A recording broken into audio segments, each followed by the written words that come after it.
Donc, on peut penser que, effectivement, ce délai supplémentaire va permettre d'éviter une action militaire qui pourrait être très meurtrière, en fait, aussi bien pour la population civile que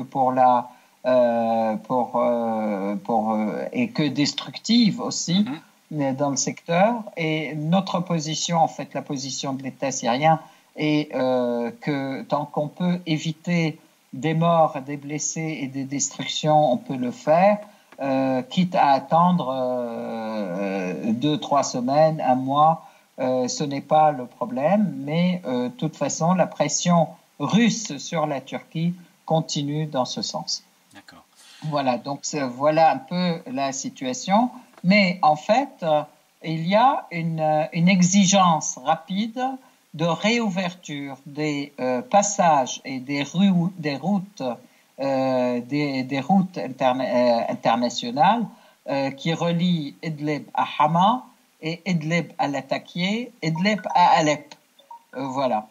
Donc, ça, c'est un grand point.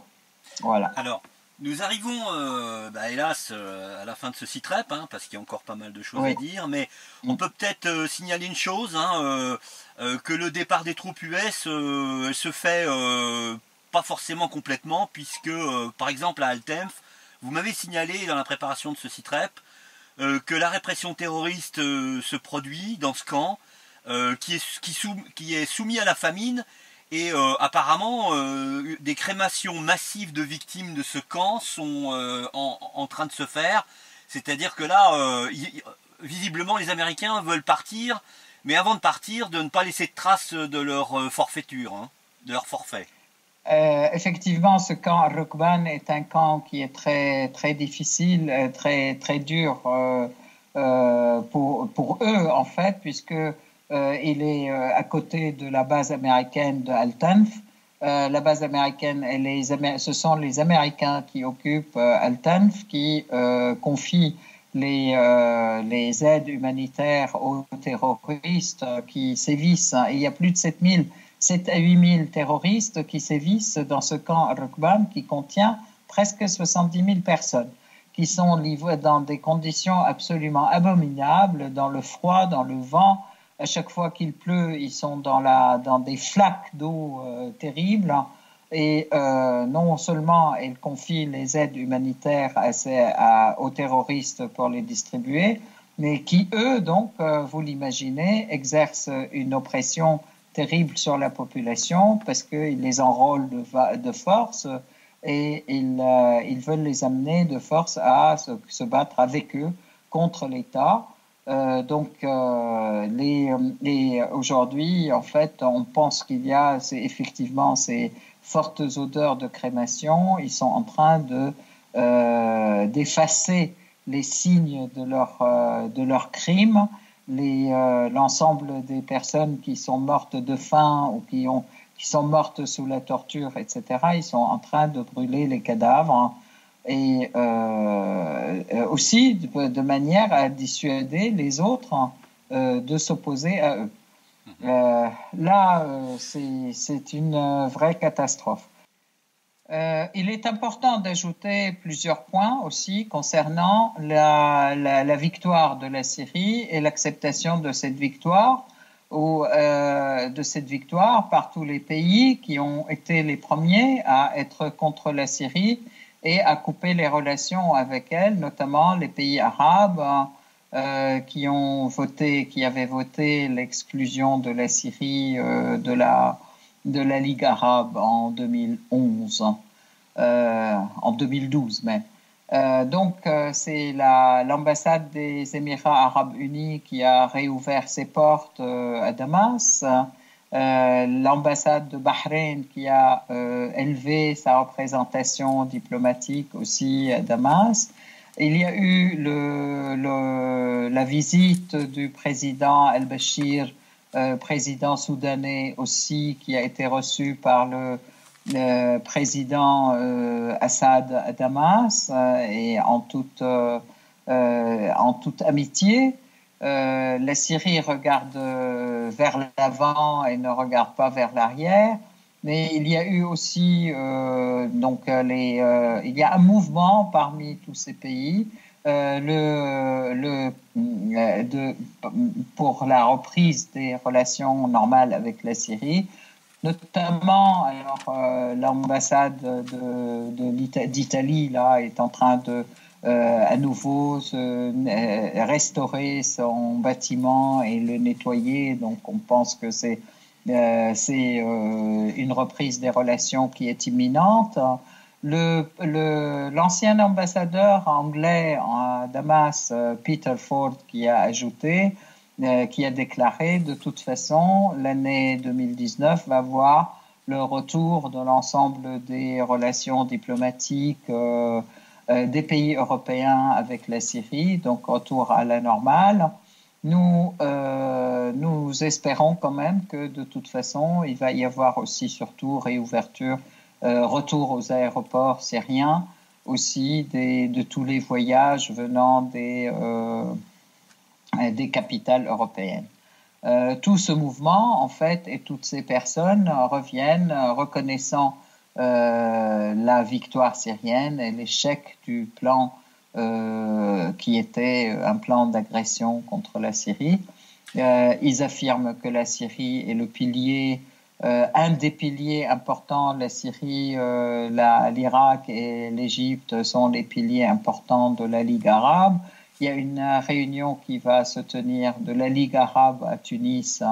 Donc, il est question, ça se discute en fait de la participation de la Syrie à cette réunion. Une réunion économique en fait sur le développement économique des pays arabes qui se tient le mois prochain à Beyrouth. Donc aussi beaucoup discutent de l'invitation de la Syrie à cette conférence économique. Je tiens à rappeler quand même que les principes de la Syrie pour la participation à la reconstruction, à l'effort de reconstruction syrien, c'est nous reconstruirons notre pays avec nos forces et les forces de nos amis qui ont été à côté de nous dans cette guerre difficile qui a duré pendant 8 ans. Donc, en fait, tout le monde revient en acceptant la question, les conditions syriennes et pas l'inverse. La Syrie revient triomphante et tout le monde, c'est la Ligue arabe qui revient à elle, ce sont les pays arabes qui reviennent à elle et ce sont les pays européens qui reviennent à elle. Donc, sur cette note d'espoir positive, je vous souhaite une excellente année. Oui, Pardon, pour compléter, en tout cas ce que vous disiez, même les pays qui ont comploté contre la Syrie reviennent diplomatiquement. Hein. Vous m'avez évoqué l'Émirat arabe uni, les Émirats arabes unis. Tout à fait. Les Émirats arabes unis, ils ont déjà ouvert leurs relations, leur ambassade, les Émirats arabes unis. Et j'évoquais aussi la France, l'Angleterre, l'Italie, l'Allemagne. En fait, manifestement, tous ces pays vont revenir de toute manière à reprendre des rapports normaux avec la Syrie. C'est retour des relations normales, diplomatiques, comme tous les pays qui appartiennent à l'ONU et dont la Syrie est un membre fondateur, je rappelle quand même. Il faut noter d'ailleurs au passage que ce retour de la diplomatie étrangère en Syrie s'accompagne également d'une certaine augmentation de la dissidence anti-américaine. Vous m'avez signalé que le Premier ministre irakien avait entamé un rapprochement encore plus important vis-à-vis de la Syrie, mais aussi, manifestement, il y a eu une révolte des Irakiens concernant la présence des troupes US en Irak, puisque le fameux retrait des troupes US se solde par une augmentation du nombre de troupes à Erbil, qui se trouve, je crois, à proximité de la partie irakienne, kurde, irakienne.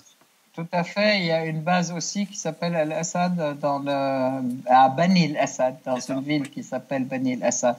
qui est en Irak, effectivement, maintenant tous les partis politiques irakiens exigent le départ total des troupes US de l'Irak et la restauration totale, je peux dire, de la souveraineté de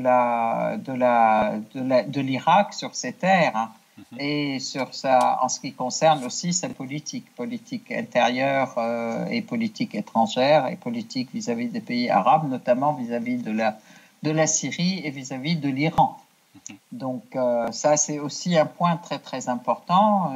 Il y a eu aussi une réunion importante avec la Syrie qui a aussi élevé le niveau de coordination sur le plan du renseignement et sur le plan économique, politique et en fait de lutte antiterroriste entre la Syrie et l'Irak. De la même manière, il y a eu hier une signature aussi d'un grand traité avec un nouveau traité aussi avec l'Iran qui permet aussi de resserrer des liens encore plus stratégiques et qui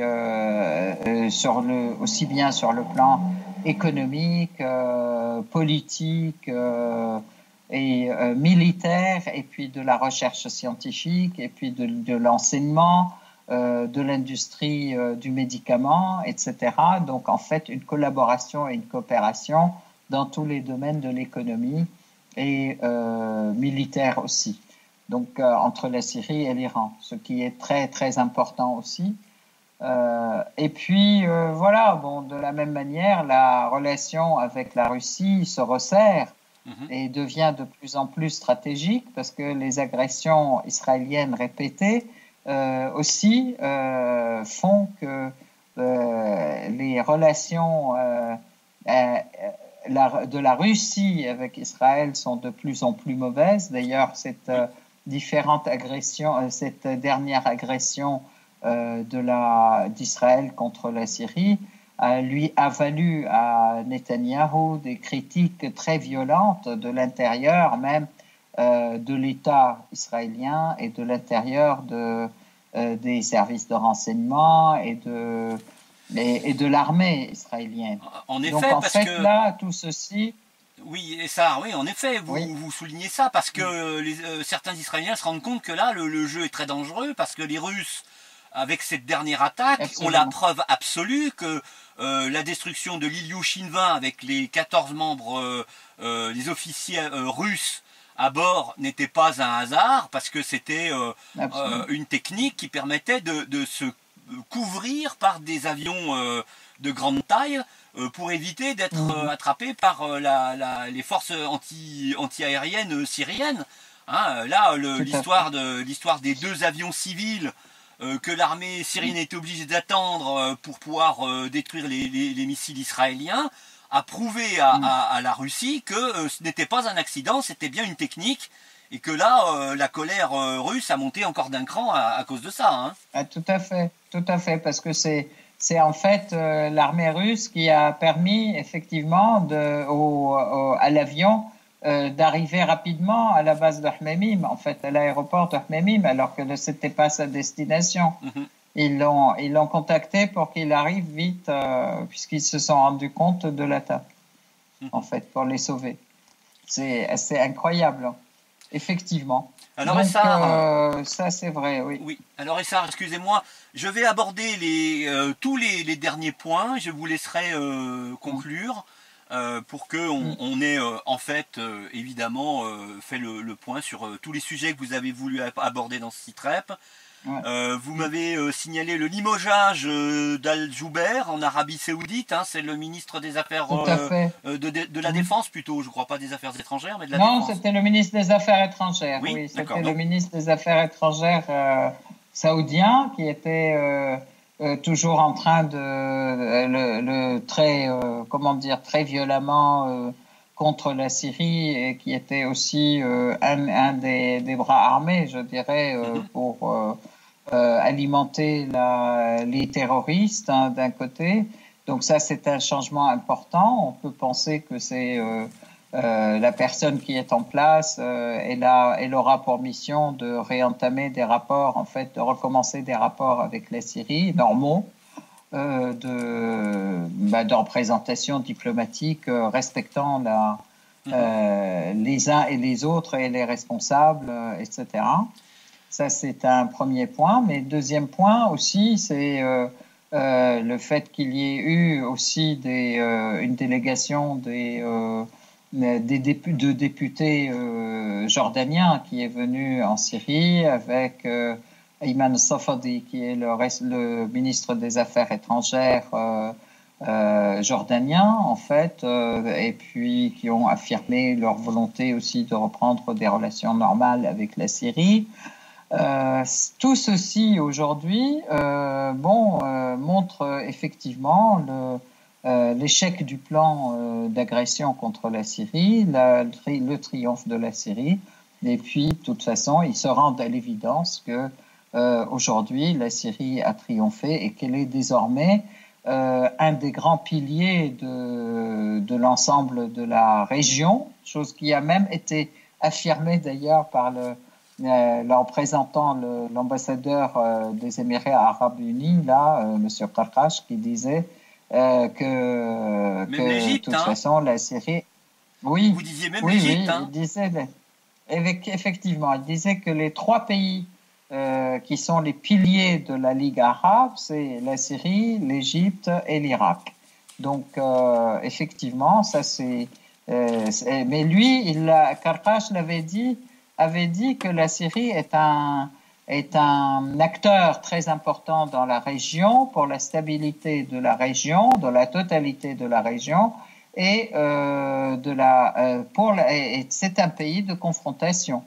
Donc, c'est la première fois que ces paroles sont dites, hein, en fait, par un État des Émirats Arabes Unis, ou des Émirats du Golfe, en fait. Hein. Donc, il y a deux points importants. Le premier, que c'est un pays de confrontation avec Israël, et ça, ils le disent et pour la première fois, et que c'est un pilier de l'ensemble de la région. D'accord. Voilà. Alors, je vais terminer par un point que vous vouliez aborder déjà depuis plusieurs citrep en arrière. Effectivement, ça concerne le fameux traité FNI qui est celui des armes à portée intermédiaire que les Américains veulent quitter.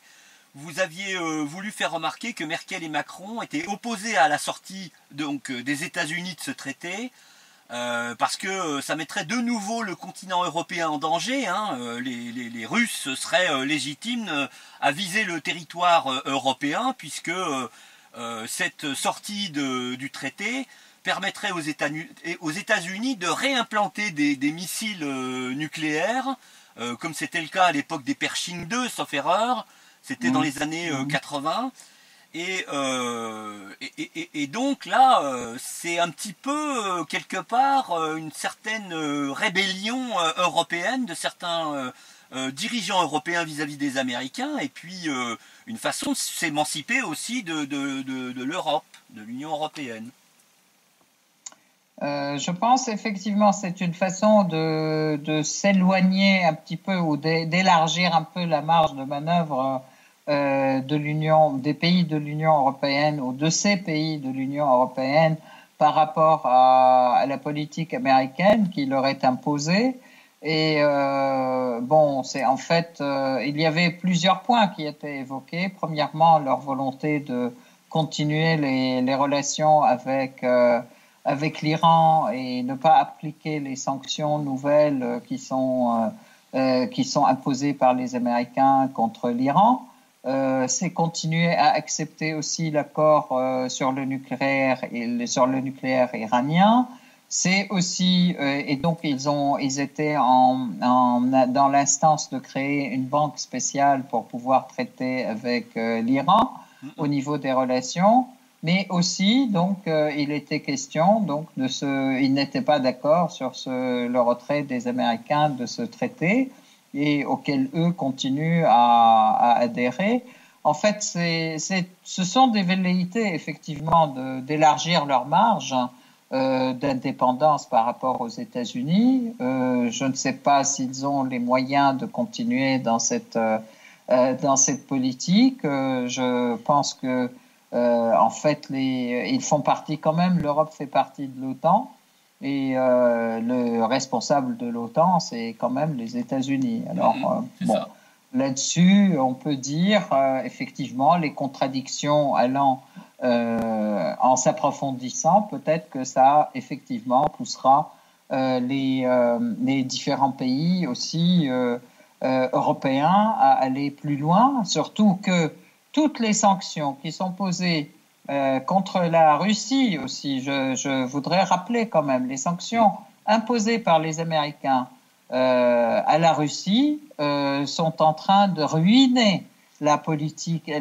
l'économie européenne, puisque tous les pays et tous les Européens, ils exportent vers la Russie leurs produits, à la fois leurs produits alimentaires, les céréales, les légumes, les fruits, les produits laitiers et même les viandes, et les exporter vers la Russie. Et là, avec l'interdiction américaine, c'est en train de ruiner leur économie, ce qui explique effectivement ces mouvements aujourd'hui dans tous les pays européens où la population a marre effectivement de la dégradation. Effectivement, les mouvements des Gilets jaunes, les gens en ont marre de la dégradation de leur vie et de leur niveau de vie, étant donné qu'ils sont en train de les empêcher de vivre. Ce sont les Américains qui empêchent tout le monde de vivre et imposent des sanctions, et par sanctions intermédiaires,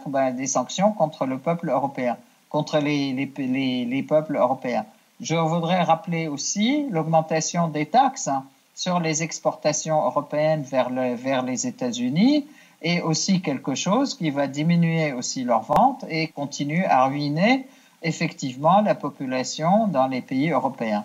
Ce qui fait qu'aujourd'hui, pour pouvoir garder une certaine stabilité chez eux, les Européens sont obligés à regarder 2 fois quand même la politique que les Américains leur exigent qu'ils appliquent. C'est ça. Donc, vraiment, en fait, bon, là, on pense que ces contradictions vont aller en s'approfondissant et que ça pourrait amener effectivement à un Frexit, après le Brexit, etc. Voilà. Bien. Merci Essar, parce que je vous ai un peu forcé à rallonger ce site-rep, qui sera en 2 épisodes, pour aborder tous les sujets importants dont vous avez connaissance et qu'on a besoin de connaître, nous, ici en Europe, en tout cas en France, pour avoir une véritable, je dirais, opinion, comment je dirais, solide et étayée concernant ce qui se passe dans votre pays et puis aux alentours.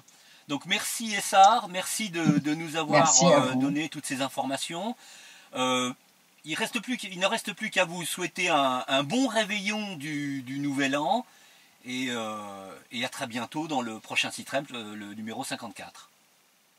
Merci beaucoup et bon réveillon à tout le monde. Je voulais dire aussi que nous, on réveillonne aussi ce soir donc dans l'aéroport résistant qui était l'aéroport de Coeres, l'aéroport militaire de Coeres, avec des chanteurs, etc., où on va chanter effectivement la résistance de l'armée syrienne. Je vous remercie beaucoup et très bonne journée et très bonne année. Merci Essar, à très bientôt. Au revoir. À très bientôt, au revoir.